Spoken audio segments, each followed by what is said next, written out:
Olá, está no ar mais uma edição do Conexão Cidadã. Vou perguntar uma coisa para você. Você já foi cancelado ou cancelou alguém? Cancelar, na linguagem usual da era digital, é excluir uma pessoa, uma empresa ou um grupo que falou ou fez algo considerado inapropriado. Quem é cancelado perde reputação, audiência, dinheiro. A cultura do cancelamento é o destaque da edição de hoje e você vai ver também. No quadro Transformando Vidas, vamos ver o quanto a inclusão de pessoas com deficiência transforma a sociedade. É a história de superação da Jéssica. Vamos bater um papo com o defensor público Fábio Carvalho, que atua no Núcleo Regional de Imperatriz. No quadro Olhar da Defensoria, o defensor vai analisar a cultura do cancelamento para fundamentar os seus argumentos em uma dissertação. E no quadro Se Liga na Lei, ele vai responder a dúvidas sobre os seus direitos.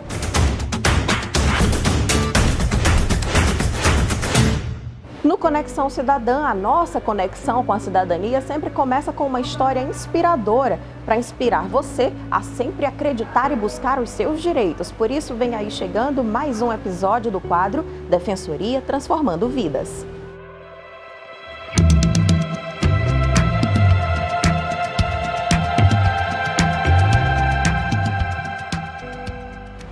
Imagine, de uma hora para outra, perder a capacidade de enxergar. Como ficam os sonhos, como ficam os estudos, como fica o trabalho. Isso foi exatamente o que aconteceu na vida da Jéssica, só que ela não desanimou e encontrou um lugar onde hoje consegue realizar o sonho da carreira jurídica, que está só começando. Quando eu nasci, tinha baixa visão. Em 2015, aconteceu a minha perda de visão, que o meu diagnóstico é glaucoma, foi bem rápido.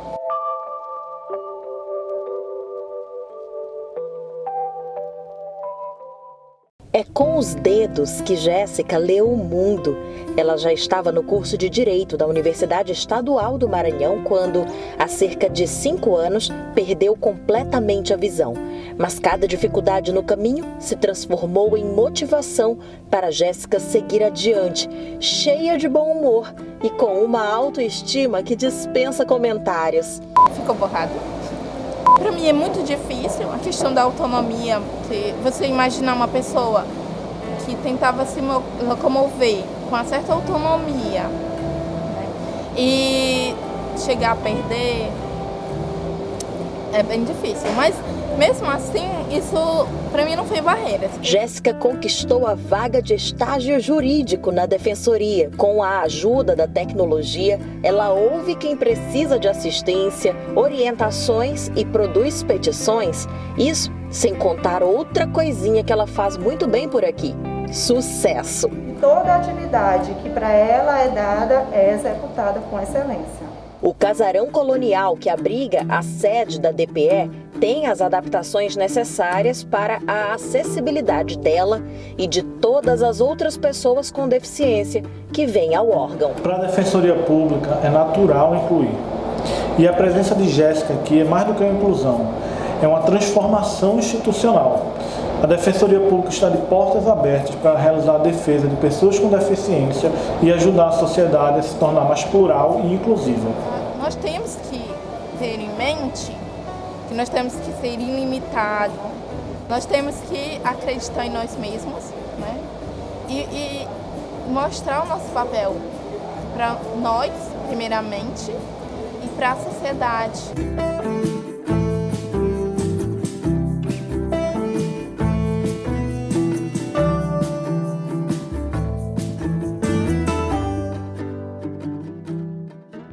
Que história inspiradora, não é? É sempre bom poder ver a vida da Jéssica e o quanto ela é um exemplo para tanta gente. Aqui ao meu lado eu tenho a alegria de receber o defensor público Fábio Carvalho, que atua no Núcleo Regional de Imperatriz e hoje veio ao Conexão Cidadã. Então, defensor, seja muito bem-vindo ao nosso programa. Muito feliz em estar aqui com você, Dalva, estar aqui com esses jovens, com essas jovens que estão nos assistindo e aprendendo um pouco mais com a Defensoria Pública. Então já vamos começar batendo esse papo, falando sobre o direito tão importante que é o de as pessoas com deficiência serem incluídas na sociedade. Qual é o cenário hoje? A gente já teve alguns avanços, qual é a sua avaliação? A avaliação é muito positiva. Hoje nós temos uma Convenção Internacional dos Direitos da Pessoa com Deficiência, temos um Estatuto da Pessoa com Deficiência, que enumera uma série de direitos que garantem o exercício da cidadania, que respeitam a dignidade da pessoa humana e também a garantia da inclusão no mercado de trabalho. E essa perspectiva legal, ela demonstra uma preocupação da sociedade e do Estado para que todos nós venhamos a vivenciar o objetivo estabelecido na Constituição, que é o de desenvolver uma sociedade solidária. E essa solidariedade perpassa pela compreensão de que as deficiências não retiram das pessoas esse status de sujeito de direitos. Algo muito interessante na história da Jéssica é que ela foi em busca do direito de sonhar com a carreira jurídica e ela encontrou essa guarida na Defensoria Pública, que por essência é uma instituição garantidora de direitos. Nesse caso, a Defensoria, enquanto instituição defensor, acabou sendo ela o próprio exemplo para demais órgãos, para iniciativa pública e privada. Qual é o seu olhar sobre isso? Que a Defensoria Pública ela tem um papel de vanguarda. Ela exerce não só a garantia de direitos das pessoas, mas ela transforma o seu próprio espaço nesse ambiente de concretização de direitos. É aquela instituição que dá o exemplo. E esse exemplo é fundamental para que no porvir nós tenhamos instituições privadas, instituições públicas fazendo a mesma coisa. A Defensoria Pública, ela é da sua natureza dar um passo à frente das demais no que tange à inclusão, no que tange à vivência dos direitos das pessoas com deficiência e de todas aquelas que, de uma forma ou de outra, precisam da necessária acessibilidade e inclusão. Quando a gente fala em acessibilidade, o senhor acabou de tocar nesse ponto, é importante a gente lembrar que se é acessível para quem tem uma mobilidade reduzida, uma deficiência, então é acessível para todos. Um ambiente mais acessível é também um ambiente mais humano? Indubitavelmente. Nós precisamos compreender que quando nós falamos de acessibilidade, nós estamos falando de uma igualdade material, de um tratamento a todas as pessoas com condições do exercício da cidadania, sem que as naturais barreiras elas sejam limitadoras dessa vivência plena de direitos. Daí a necessidade de pensarmos nas barreiras que nós não temos, mas que outras pessoas possam ter e diminuir essa distância que ainda existe das pessoas com deficiência aos serviços, aos acessos aos prédios, ou seja, à conquista e à vivência de direitos que nós encontramos hoje numa sociedade complexa como a nossa. Defensor, aqui encaminhando para o finzinho desse nosso primeiro momento de diálogo, de bate-papo, eu lhe pergunto, as pessoas que convivem com pessoas com deficiência, mas também não têm uma deficiência, elas aprendem nesse convívio? Por exemplo, a Jéssica, ela teve uma série de adaptações à atividade dela, como o computador, um aplicativo que faz as leituras e tudo mais. E as pessoas que rodeiam a Jéssica se sentiram obrigadas a entender esse universo também. A acessibilidade plena só se dá se todo mundo fizer esse abraço coletivo à deficiência? Não tem outro caminho. Quando nós falamos, a título de exemplo, em uma sociedade acessível aos surdos, é necessário pensar numa linguagem de sinais que possa ser ensinada a todas as pessoas. Porque senão onde estará a acessibilidade? A mesma coisa as tecnologias assistidas. Eu preciso conhecer essas tecnologias a fim de que a comunicação seja plena e a inclusão seja real. Não é mais aceitável no século XXI que nós tenhamos uma acessibilidade formal prevista em documentos, previstas em leis, mas na realidade as barreiras ainda venham a se sobrepor a essas tecnologias. Daí porque quanto mais nós nos envolvemos com as pessoas com deficiência, inicialmente dentro do lar, mas também na comunidade, na sociedade, mais nós compreendemos a necessidade dessas garantias. Apenas a título de exemplo, certa vez eu conversei com um senhor no interior, que ele era dono de um pequeno cinema. E uma coisa muito estranha para as pessoas era entrar na sala de cinema e assistir um filme brasileiro com legenda.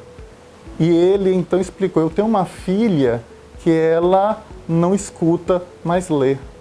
Então, coisas simples que para nós não tem sentido, para quem vive a realidade tem muito sentido. E é essa empatia, essa compreensão das barreiras que o outro atravessa, e muitas delas são barreiras hoje sociais, é que nós precisamos pensar para a real e devida inclusão.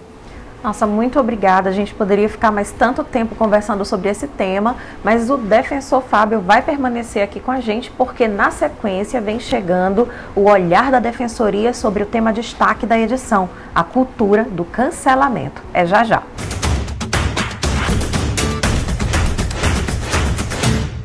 Cancelar ou ser cancelado? Eis a questão.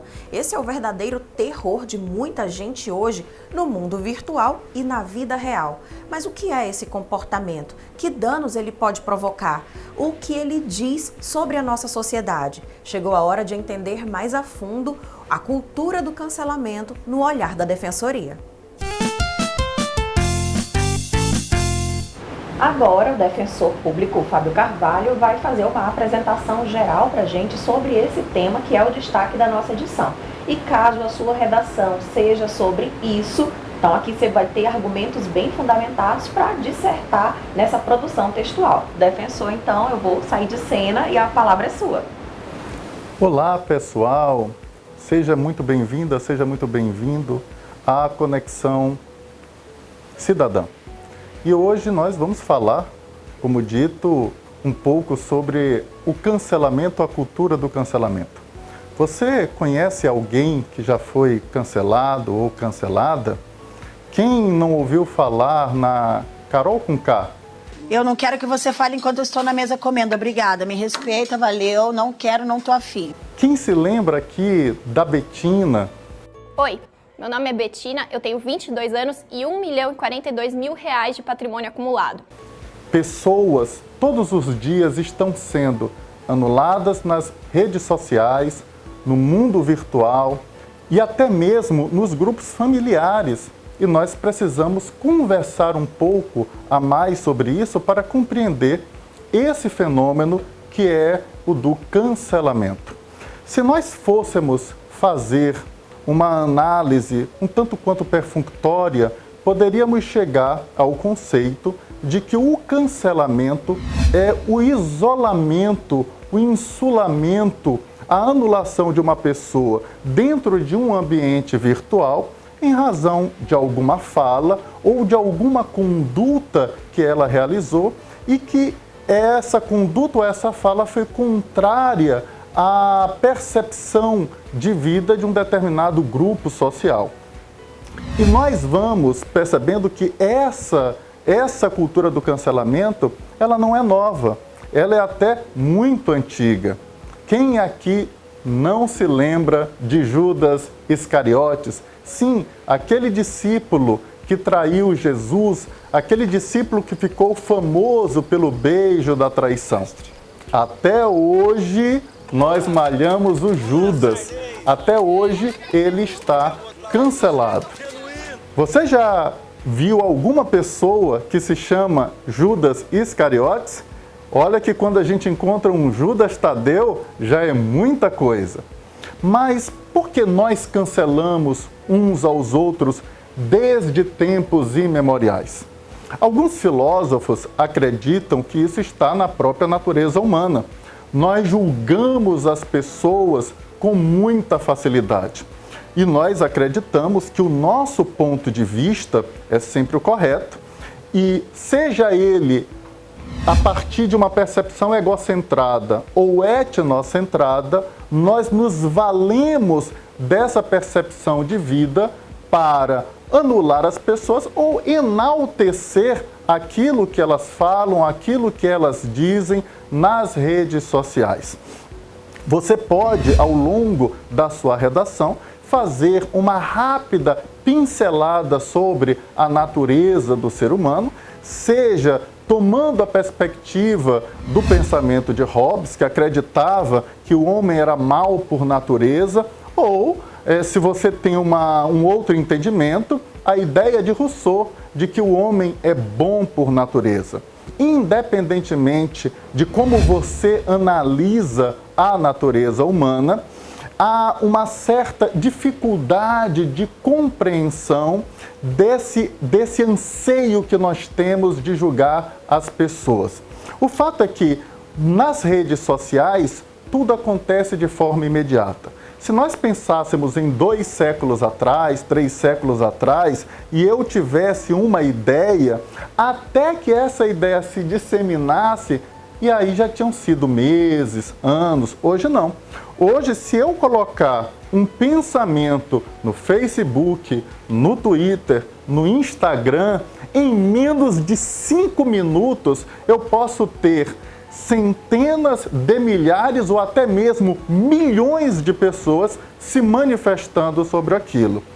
E isso vem gerando um certo temor nas pessoas de se manifestarem.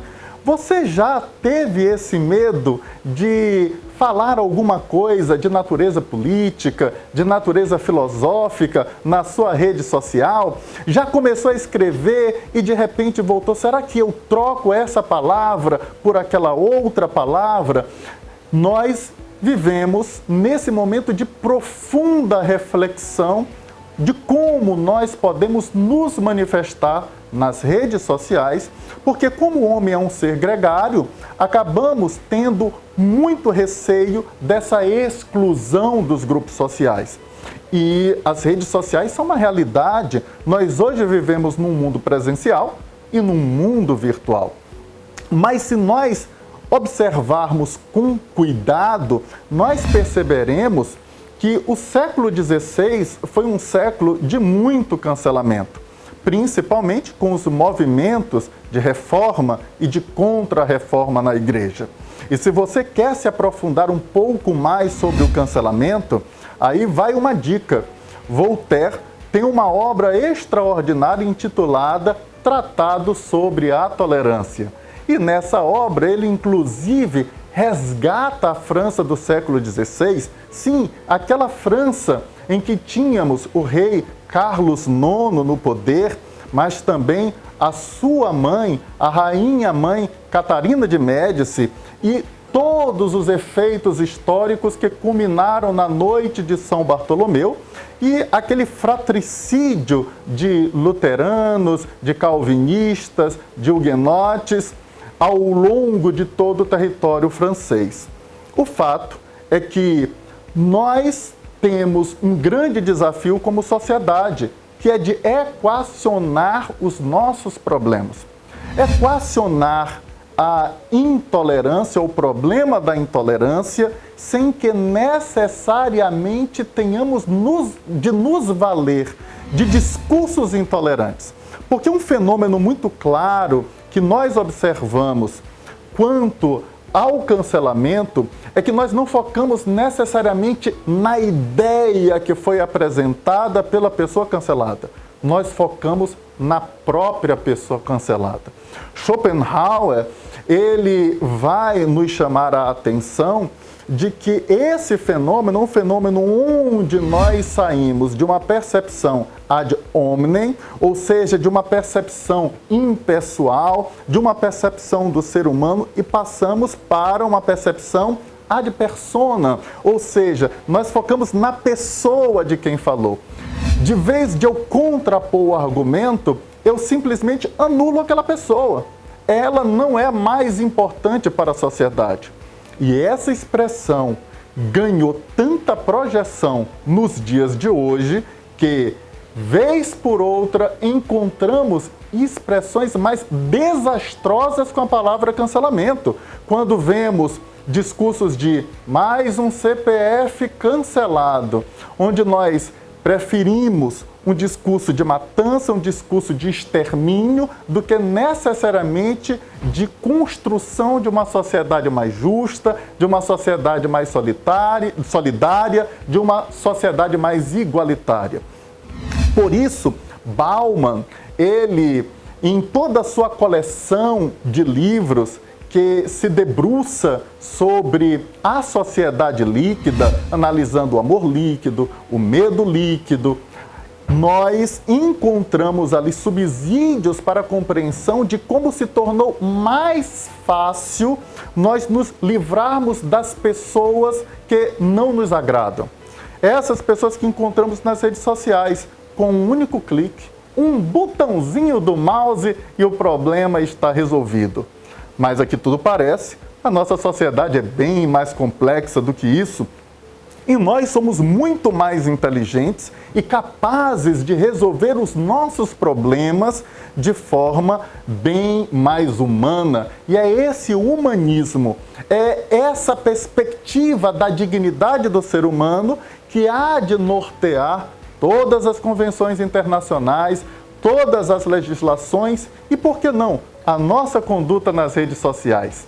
Fica aqui a grande dica. Esse pode ser o próximo tema da redação do Enem. Não perca, leia, estude, procure artigos e não esqueça também de exemplificar na sua redação. É muito bom você pegar um caso que você viu na internet, viu na televisão e a sua redação vai ficar show. Até lá!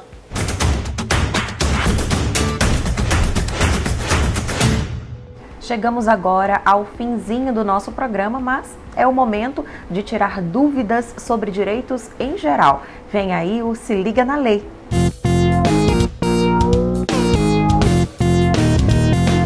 Bom, defensor, eu tenho aqui algumas perguntinhas, são dúvidas recorrentes na Defensoria Pública, muitas delas certamente chegam diretamente ao núcleo de Imperatriz, onde o defensor Fábio atua, e uma delas diz o seguinte: meu sobrinho está numa instituição de acolhimento, posso pegar a guarda dele?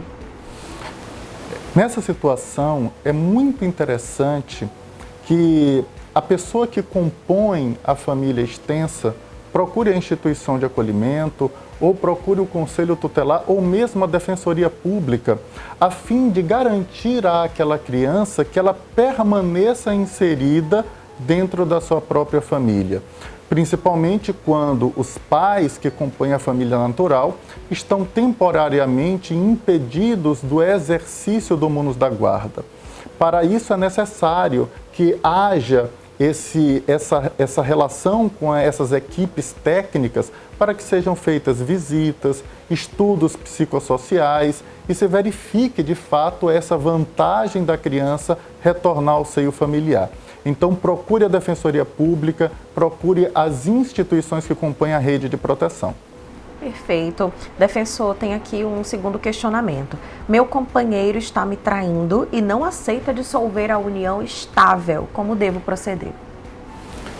Se esse impedimento e essa traição estão lhe causando um sofrimento de natureza psicológica, eles caracterizam uma violência psicológica, você pode procurar a Defensoria Pública a fim de pedir uma medida protetiva de urgência junto ao juízo competente, com o objetivo de reduzir esse contato dele que vem lhe causando essa dor, já que a traição em si mesmo já é uma violência. E em relação à dissolução da união estável, é um direito, inclusive potestativo, o ajuizamento da devida ação por meio da Defensoria Pública, para que isso venha ao encontro dos seus anseios, no rompimento dessa união estável e, por consequente, nos desdobramentos naturais dessa dissolução, decidindo-se a respeito de guarda de filhos, decidindo-se a respeito de divisão patrimonial e assim sucessivamente. Defensor, agora uma perguntinha que também tem muito a ver com a sua atuação no Núcleo Regional de Imperatriz. O defensor Fábio trabalha muito com a defesa da criança e do adolescente. Então aqui, nessa situação, qual é a solução? Conseguir um emprego fora do país, mas o pai do meu filho não autoriza a viagem do filho para o exterior. O que fazer? O Código Civil, ele estabelece que um dos exercícios do poder familiar está na decisão de mudança de domicílio e de viagem para o exterior.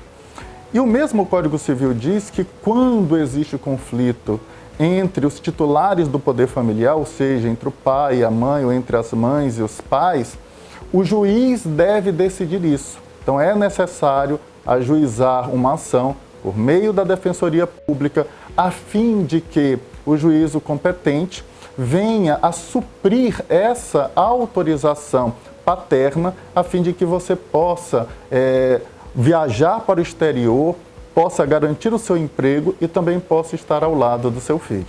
Muito bem. A última perguntinha aqui para a gente encerrar esse nosso quadro Se Liga na Lei. Estava fazendo quimioterapia e o tratamento foi interrompido pelo plano de saúde sem explicações. Como proceder? Procurar imediatamente a Defensoria Pública. Primeiro, porque o tratamento quimioterápico, ele não pode nem deve ser interrompido sem que com isso haja graves consequências para o paciente. Daí a necessidade de uma provocação do Poder Judiciário para que uma liminar restabeleça de imediato, de chopre, o tratamento. Não deixe para depois. Todo tratamento de câncer, ele é urgente e a quimioterapia não foge dessa regra. Defensor Fábio, muito obrigada pelos seus esclarecimentos, pela sua participação aqui no Conexão Cidadã. É sempre um prazer estar aqui com você, Dalva, com você, jovem que nos assiste, e não deixe de estar ligado na Conexão Cidadã. Aqui nós aprendemos direito, cidadania e estabelecemos laços que podem, no porvir, aumentar muito a garantia de direitos seus e da sua comunidade.